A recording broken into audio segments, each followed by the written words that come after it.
Have you ever been so deep into a project that you forget to blink, drink water, and lose all track of time? And then someone taps you on the shoulder and asks, "Can I ask you something real quick?" And then just like that, it's like, boom. The vibe, the momentum, everything is just gone. What if I told you that the interruption didn't just break your concentration? It might have cost you 23 minutes of productivity. This is the reality for creatives who depend on something called flow state to do their best work.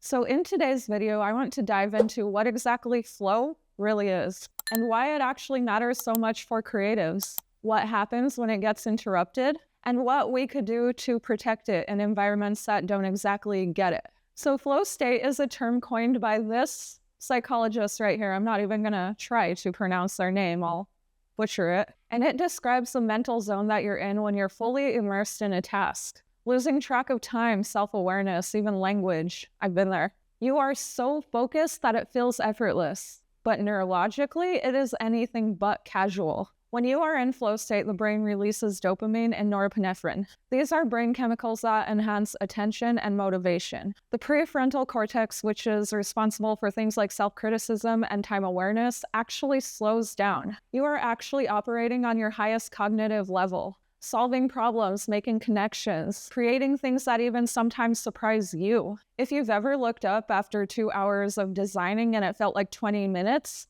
congratulations, you have been in flow state. Creative work is not linear, it's not a checklist, it's not done in 10-minute chunks. When you are designing, animating, writing, painting, problem solving, you are mentally juggling dozens of invisible threads. What you're trying to say visually, how the composition feels, what you've tried, what's not working, what the client wants but didn't say out loud. And when you are in flow, those threads are delicately held in your working memory, like a constellation that you're navigating through. And when you lose focus, the stars just scatter. This is why flow matters. It's where real creativity happens. Then enters the interruption.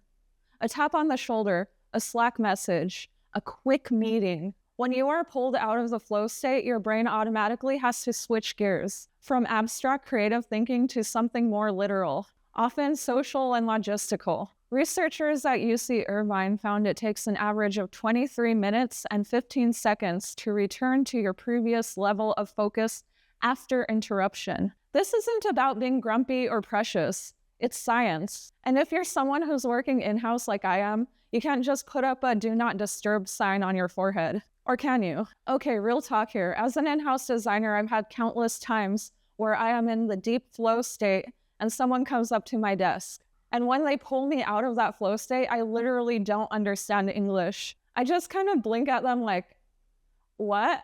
Am I Candace? What year is it? And the mental fog, it's not me being rude or slow. It's my brain having to do a reboot from the dream world of color palettes and grid lines and hierarchy. And the worst part about all of it is when you come back to that, you can't just pick up from where you left off. It's like, what was I trying to do here? Why did I choose that typeface again? Was I fixing the alignment or changing the layout? Unfortunately, the energy's gone and the idea might be gone too. And I know it's not just me. Even writers could lose their sense of rhythm. Animators forget the moment that they were just about to finesse. And musicians drop the melody. The creativity process is a lot like surfing. If someone knocks you off your board mid-wave, you can't just hop back on. You have to paddle your way out again. Okay, so what do we do about it? Here are a few things that have helped me. Headphones, big visible ones, not earbuds. If you have your headphones on, it's kind of like a social signal for people to just leave you alone. Breadcrumb notes.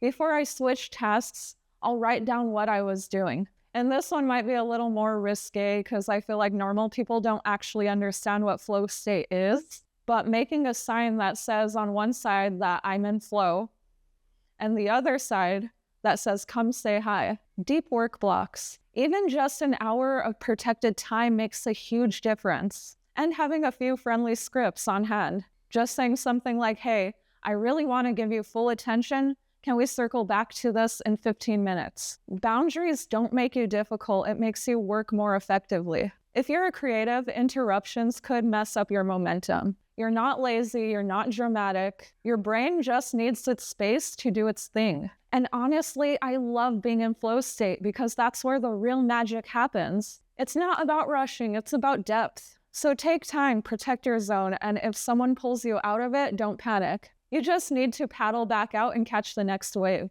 Okay, creatives, if this resonated with you, I want to know, what is your ultimate flow state killer? And do you have a secret way to get back into it? Don't forget to like and subscribe because I make videos just like this every single week. And that's all I have for you for now. Bye-bye.